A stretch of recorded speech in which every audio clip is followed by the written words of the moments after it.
Welcome to Keep It Off. My name is Tommy, and I want to welcome you to the first episode of our new podcast, Why Wait? This podcast is going to encompass anything and everything when it comes to dieting lifestyle and the world of bariatrics. Today's guest is Elizabeth Farley. She's got a very unique story to tell. I wanted to be able to provide the platform for her to share her experience of her journey with you. Everyone's journey is different, and while my journey may have been completely different than hers, that doesn't make hers unimportant. Someone else may benefit from hearing her story, possibly learning from her experiences. So let's get right into it. Be strong.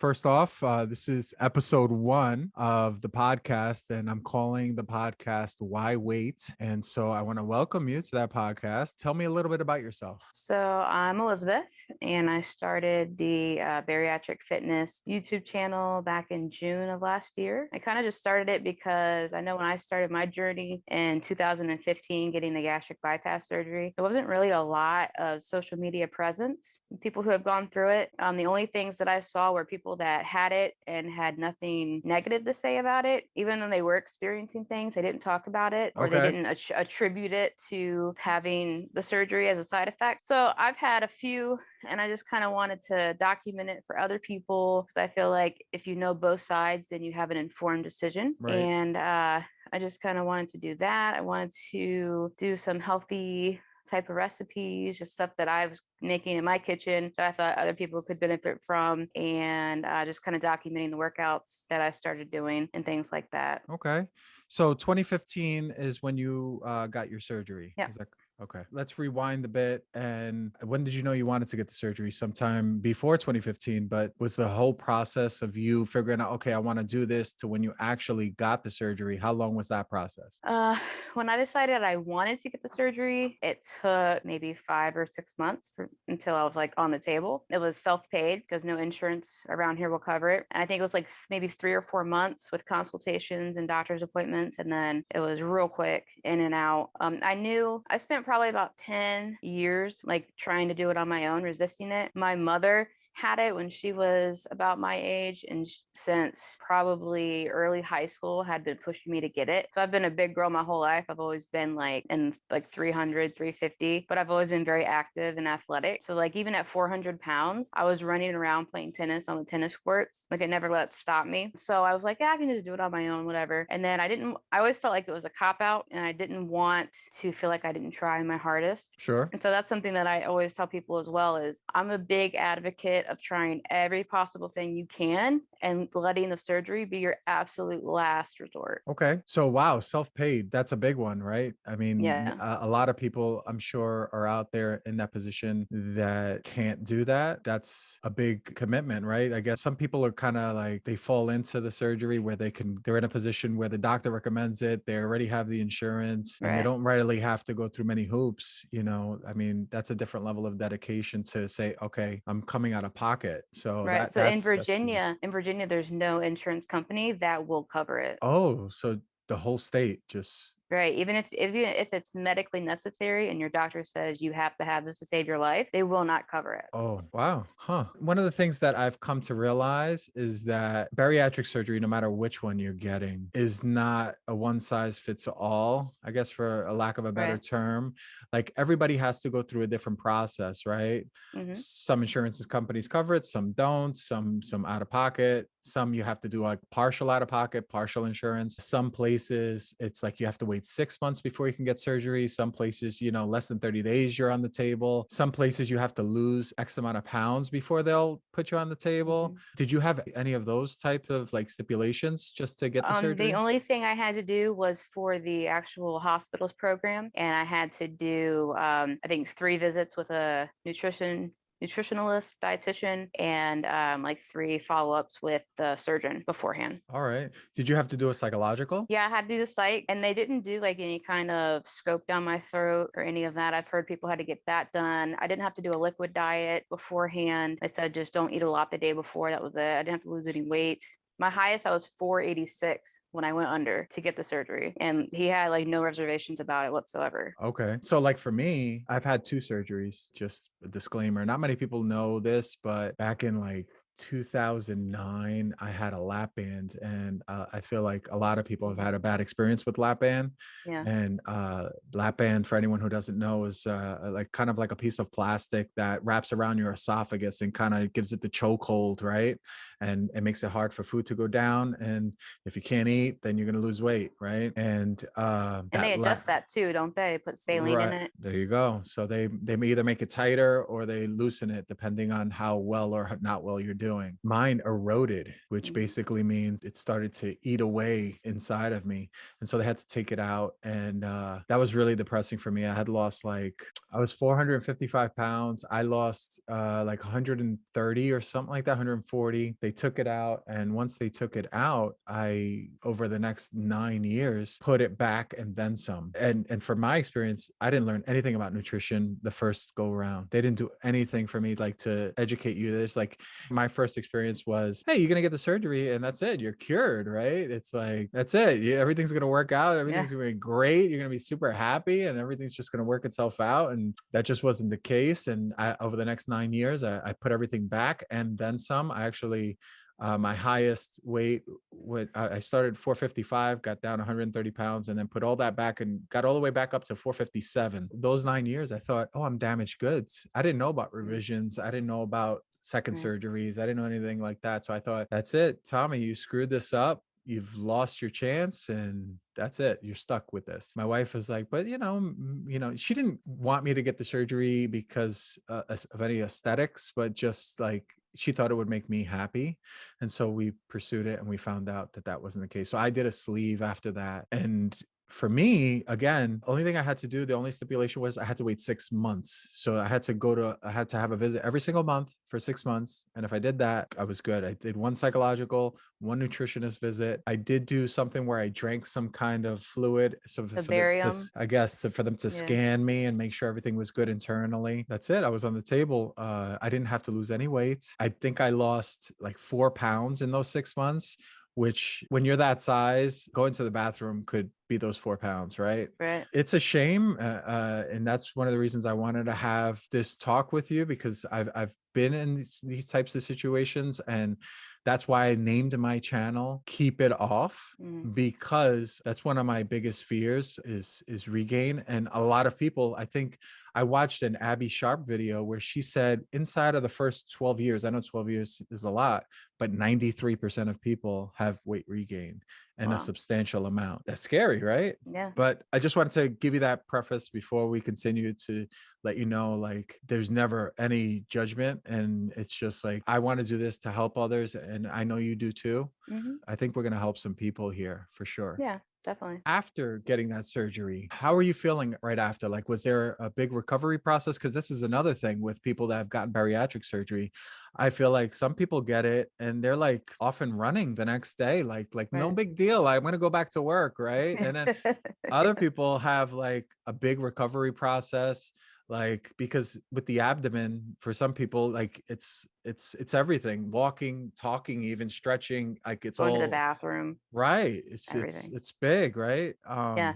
So I was on the spectrum of rough recovery. So I have seen, just being in a bunch of Facebook groups and people talking about the recoveries, that when you get the surgery at a lower weight, which is like in the 200s, like if you're 250, you have an easier recovery time because there's less of you, versus somebody like me who was almost 500 pounds getting it. And I know my sister has had it as well, and I believe she was in like the high 200s, and she was ready to go after a week. I had to go back to work after 4 weeks, and I was hating life. Like, it was hard to walk. I was married at the time, and he had to help me go to the bathroom, take a shower, take my pants off. Like, I was incapacitated. Right. Such a step back to go forward, right? Yeah. And I had never had any type of surgery in my life, and this was the first one. Sitting down and standing up, I think, were my biggest hurdles. I think I was out maybe a week and a half, 2 weeks, something like that. But 4 weeks, you must have been really feeling that. Yeah. Okay.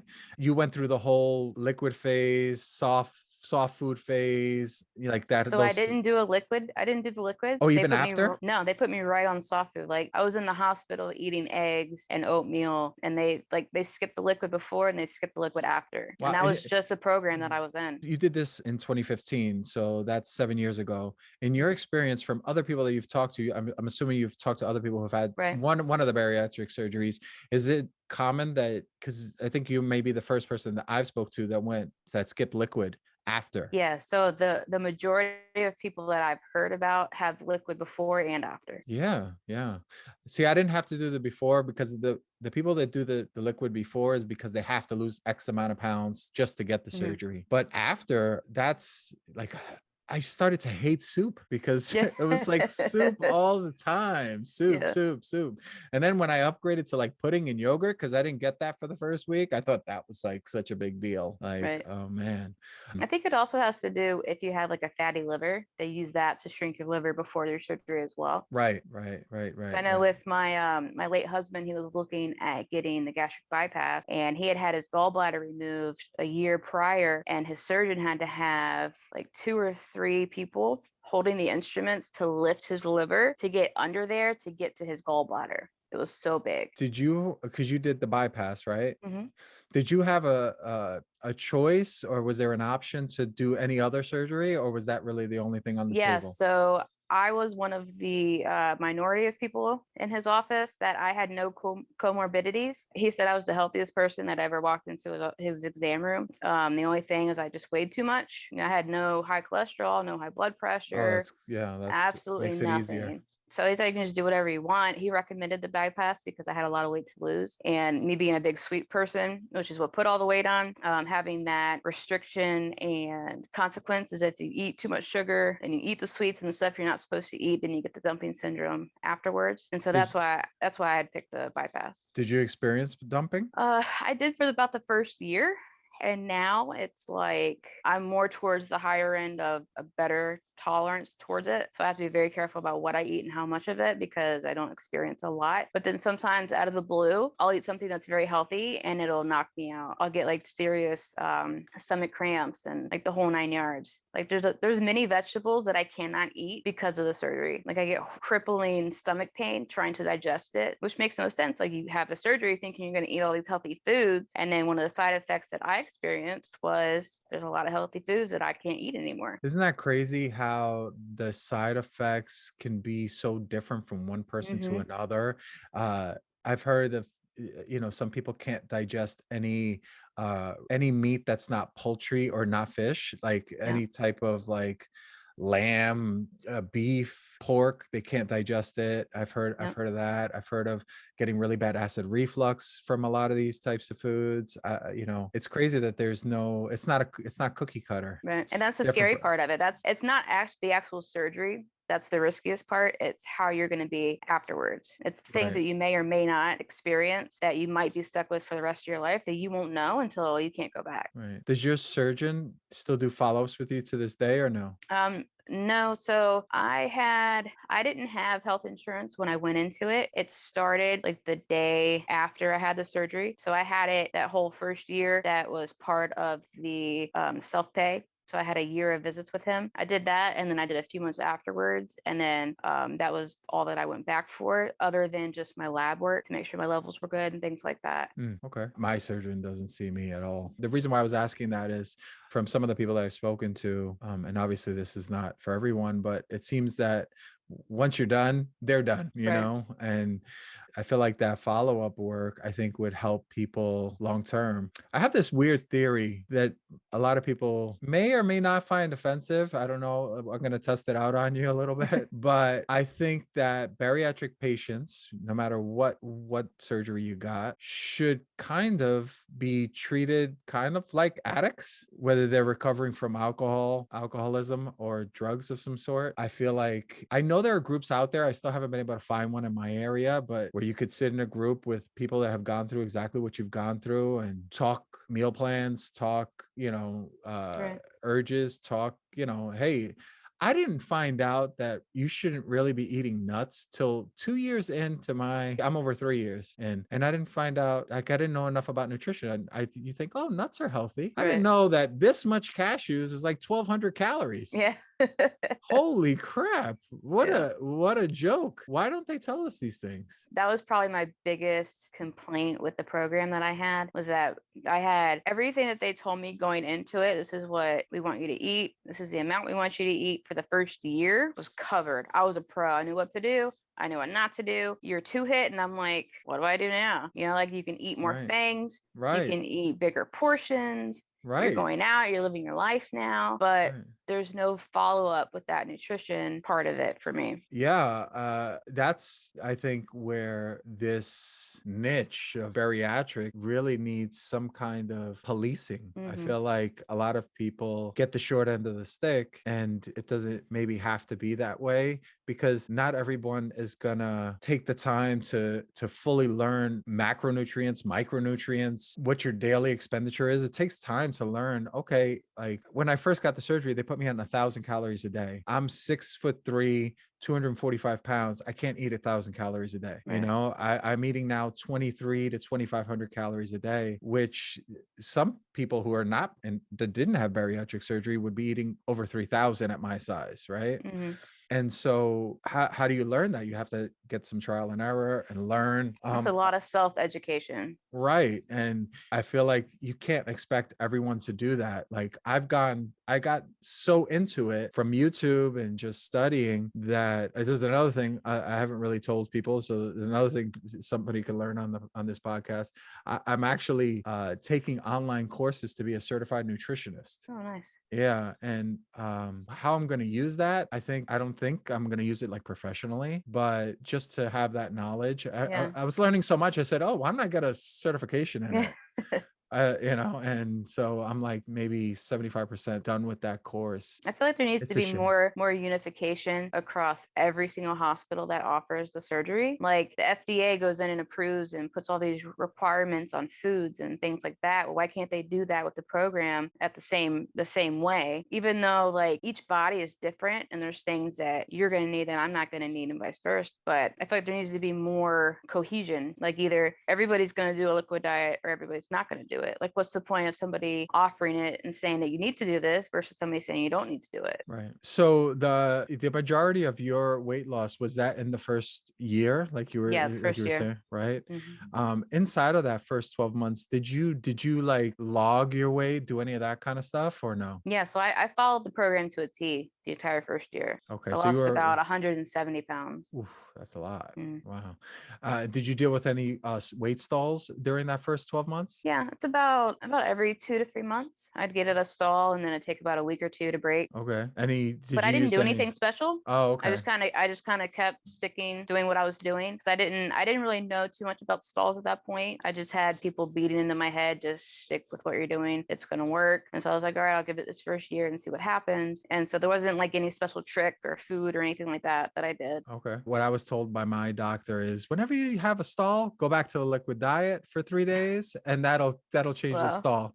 Well, yeah, because I'm gonna have 500 yeah. calories for 3 days. Yeah. Yeah, that'll change the stall. Now let's talk about after the 12 months. When did you start to have some epiphanies? Like when did you have some light bulb moments? Like, okay, maybe everything's not gonna be exactly how I thought, or maybe this wasn't the one size fits all that maybe you were thinking it was going to be. So I have probably a more unique story than most people. So I was married in 2014. I had gained 100 pounds that first year of marriage. It was a very abusive marriage, and it was just not a good place. So the first year I'd gained 100 pounds. I got the surgery in 2015, and then between 2015 and 2018, when I divorced him, I had lost the 170 that first year, and then I had gained back a ton of it and was super depressed and just in a really bad place. So I don't know like if the surgery or my habits or anything like that had influenced one way or the other. I'd also gotten pregnant like to the day 1 year after the surgery, and I had miscarried at 8 weeks. I had ectopic pregnancy that ruptured and almost killed me, and then after that first pregnancy I had 6 miscarriages after that. So it was like 2 years of just complete turmoil. So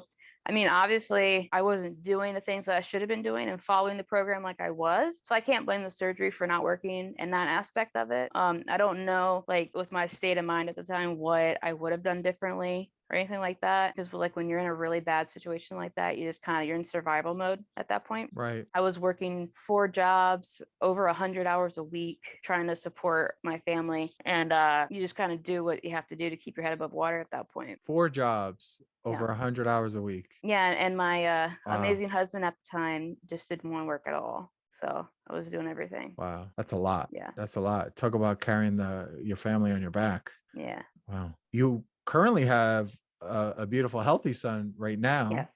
Yes. 2, 3? How old is 3. he? Just turned 3. Oh, okay. Yeah. All right. He's very cute. Thank you. Yeah.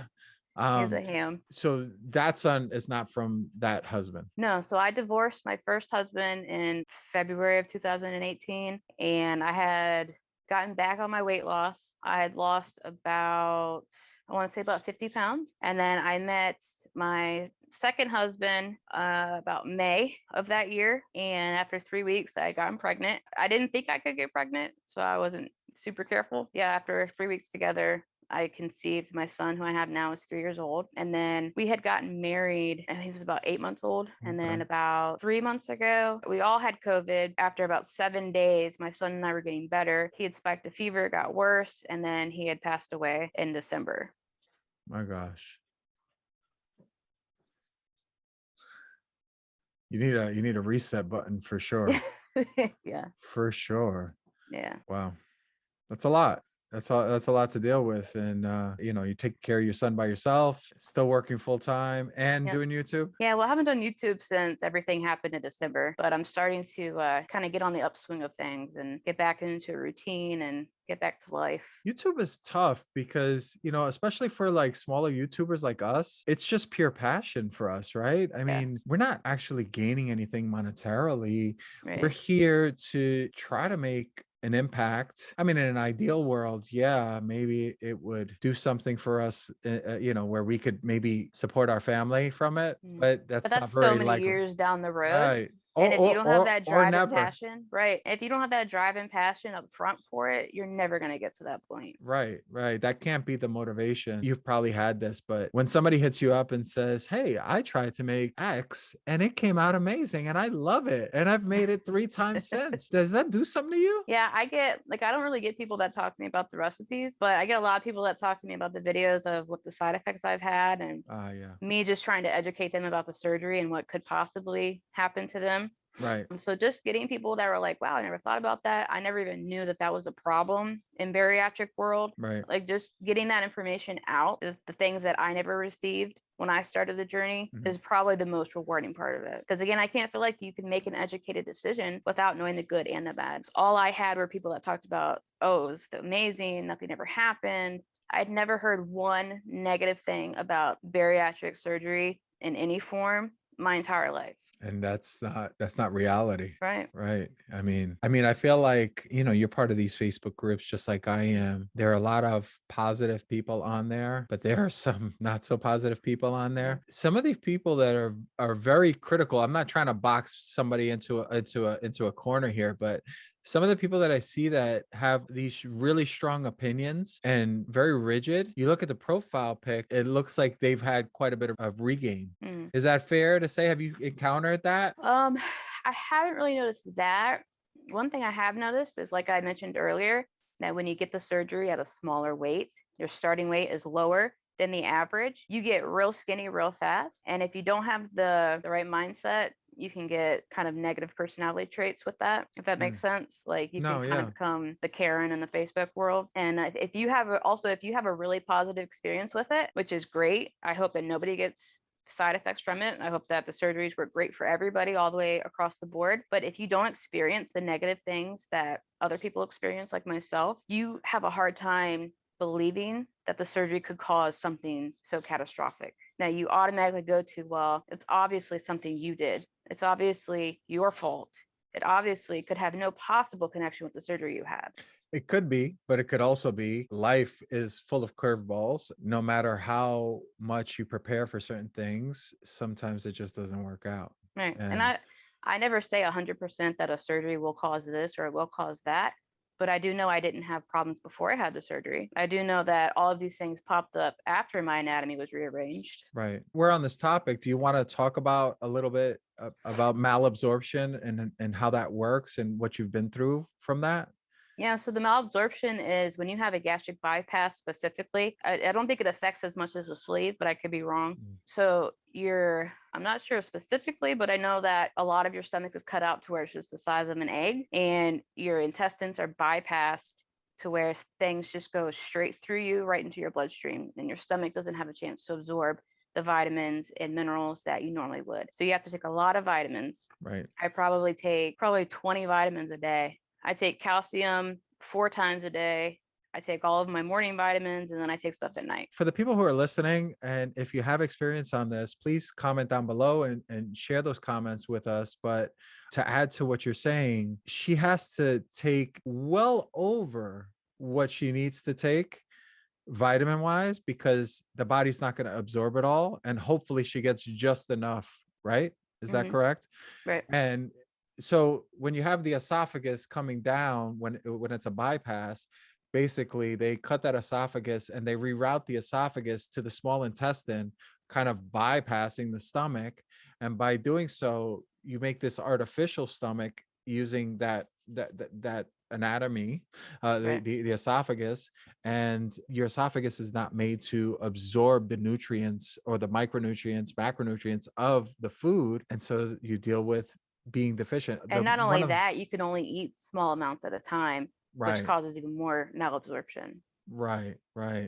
Did you deal with anything with your hair or no? So I have PCOS, which is polycystic ovary syndrome. That started when I hit puberty. And that is kind of where you get a lot of cysts in your ovaries, and it causes your hormones to be imbalanced. There's a medication called metformin that I just recently got put on by a new doctor that I've seen. But my entire life, like I'm 36 years old, my entire life, even seeing doctors for it, they never put me on anything. So my hormones have always been out of whack. Okay. And so I already have like really thin hair. Okay. I already have all of those symptoms that you're already going to get going into the surgery. Mm-hmm. So that wasn't ever really a concern or something that I had noticed for me because I was already experiencing it. Okay. The vitamins you're taking, are they all pill form or are they through liquid? No, they're all pills. Okay. But when I first started out, it was all liquid. Got it. And I'm sure that that's not cheap, having to buy the amount of pills you're having to get for vitamins, right? Yeah. So that's, and also if you really hate taking pills, that's really hard to get things in liquid form. And they taste so gross that it just makes you not want to do it. Yeah. Pills can be frustrating. For me, it's not the gross part. For me, it's just the regiment of it. And again, I'm not complaining. I'm very blessed to be in the position to get frustrated over these things. You know, I don't regret anything. Because I know that you're gonna get we can get those kind of comments because it can sound that way. TMI, but my big side effect, I guess you could say, is I have problems with being regular. Okay. I take 20 pills of Metamucil daily. I take stool softener 3 times a day. I take Miralax twice a day, and about twice a week, I also take milk of magnesia. So a lot, just to try to be normal and go to the bathroom once a day. Before I got on the metformin this past year, I was on the opposite end, and I would go too much, and I had to take 20 pills of the other fiber. I was taking the generic Citracel. Oh yeah, to kind of make things harder, right? Yeah. So I was in the same boat as you, just on the opposite end. Yeah, the cross we bear, you know, it's tough. So one of your videos, you had mentioned, you know, we talked about the malabsorption, we talked about some of these things, but one of the ones you said is like almost like I don't think you said, I don't want to misquote you, but basically you were getting to the like you're starting over, like you're restarting, you're trying to kick everything back into gear, right? I've seen you're releasing workout videos now, where you're working with weights and stuff like that. Are you also doing like steps or cardio or any of that kind of thing? Not so much. I had spent most of my life in the cardio world, and it didn't do anything for me. Okay. And so once I had found Greg Doucette and kind of got on the strength training part of it, it does more for my body than cardio has ever done. So a little bit of lifting weights does a whole lot more than a lot of cardio does for me. I actually lose weight that way. So I've just kind of been sticking to that. Okay. All right. That's one thing I want to, but The weightlifting, I don't know much about it. Growing up, I was always an athlete. I played basketball. So the cardio is the only thing I know. Like I have an elliptical, a stationary bike, and I just do that. I like hiking and that kind of stuff, but I don't know much about the weightlifting. When I saw you doing it, I was like, oh, wow, this is intimidating. Look at her. She's going. What the hell is my excuse? You know what started it was actually Will Tennyson.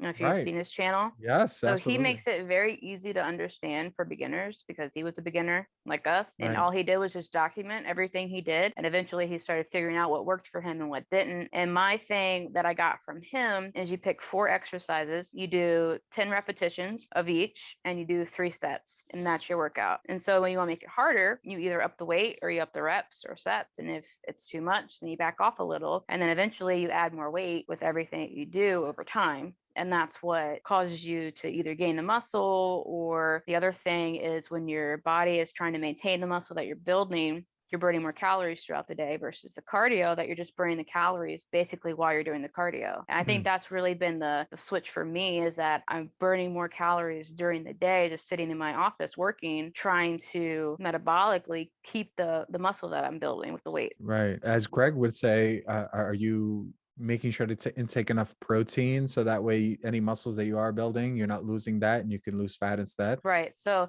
when I'm doing it like regimented, I'm drinking more shakes. I'm taking BCAAs, which converts in your body to a form of protein at the same time. And another thing is I can't drink tap water. I can't drink unflavored water because I think it's a viscosity thing that I've heard other people talk about with the bypass as well. It makes me nauseous, gives me stomach cramps. So I'm always drinking like an electrolyte powder or like Propel Zero or Gatorade Zero that has electrolytes in it, which also before I had started doing that, after I had gastric bypass, I had leg cramps like crazy all day, every day. They never went away no matter how much water I drank. I've never tried it, but I've heard that if you are experiencing cramps, that you just get some water and literally put some salt in it, mix it and down it, and like in 3 minutes that it takes the cramp away. Never tried it, but because it sounds nasty, but because I've experienced some really bad, like behind my thigh, I don't know what that is, your quad or whatever, I get some really bad cramps like that where I wake up in the middle of the night and I've got to like walk it off kind of thing. And that's just terrible. Yeah. I used to get that every night. You just want to scream, right? Yeah. I mean, it's like I will literally shoot out of bed and I have to stand up to stretch that muscle out. And then the it's thing sore is, the entire you don't want to next put the pressure, but you have to put the pressure to stretch it out. And it's Right. like, it's so painful. Yeah. So you mentioned that a large portion of people that have reached out to you are people that haven't gotten the surgery yet. Right. And they'll come and ask you some questions. And obviously you've already stated this for anyone who's going to leave that comment. Just because she had a certain experience, she's not saying that everyone's going to have that certain experience, right? I know several people that have had the same surgery, and we all have a different set of issues afterwards. So what's the most common question that you'll get from someone who hasn't gotten the surgery yet? I don't really get questions as much as I get, oh my gosh, I'm so confused. I don't know what to do anymore. I thought it was going to be roses. And now I've seen you and other people comment on your videos about the things that you've experienced. And I'm just kind of hitting a wall with it. And so what I tell them is that at the end of the day, you don't know if you're going to get anything, and you don't know what you're going to get. You could get nothing. You could get one side effect. You could get all the side effects, but you have to be confident in your choice. At the end of the day, you have to be okay knowing that it's possible that you do have side effects afterward. And you have to go into it thinking that you're going to deal with whatever comes, no matter what it is. And if you can't get to that point, then probably shouldn't get the surgery. Right. If you could go back to 2015, would you still do the surgery? I would get the sleeve. I would never suggest a bypass, because just based off of my experiences, it's funny. I think like in 2015, and the place that I was at in my marriage and life, it was my only choice. I didn't know then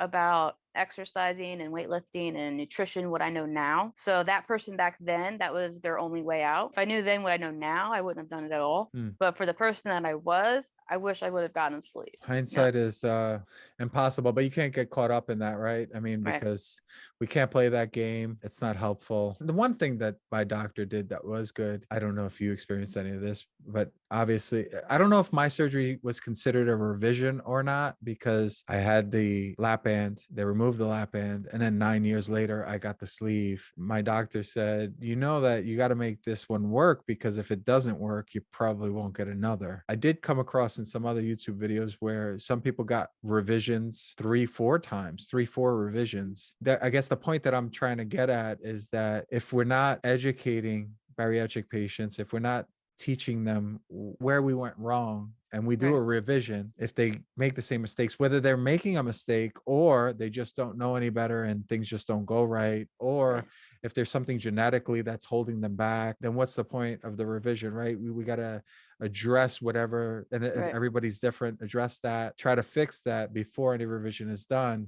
Surgeons are getting paid, who knows? I don't know how much these surgeries cost. I don't even want you don't have to say how much you paid, probably from $20,000 to $100,000. So I don't know, just to throw a number out. I've heard between 17 to 25,000. Okay. And you got a year of visits included with that after the fact, right? And then you have other people that go to like Mexico and do that thing, which I've heard really good things and not so really good things, like really like kind of nightmare things. I've been surprised about how many positive experiences I've read about on the Facebook groups. Like I always thought that was such a taboo thing to do, and it never worked out right. I'm just like, I'm shocked by how many people have had great things happen. Right. The one that I keep hearing about now is the skin removal. I'd love to do that, but I don't think that's anywhere in my future. And I heard that that's like a 1-month recovery. I've heard that's pretty intense. What did we cover? So we talk about more side effects. We talked about a lot of side. Is there any side effects we didn't talk about? Yeah, so I have a few.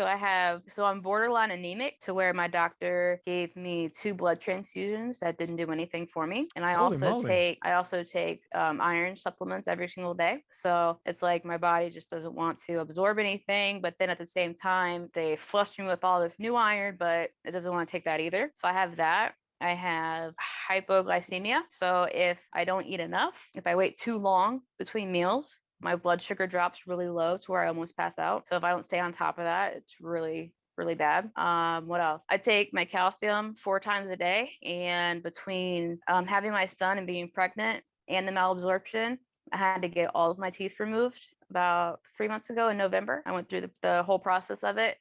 So I have no teeth, which is greatly influenced from the malabsorption, because I noticed I didn't have any problems before I had surgery, but about a year and a half afterwards, I started seeing the decline of it. For the bone structure. For just the appearance of my teeth. Like they just started decaying. My gums started receding. They started cracking, breaking off, like the whole thing. I have 2 family members who have had gastric bypass who have experienced the same problems as well with their teeth. Started about 2 years after they had the surgery. And that was a big taboo subject in Facebook world, is correlating bad teeth and lack of calcium in that area with the gastric bypass.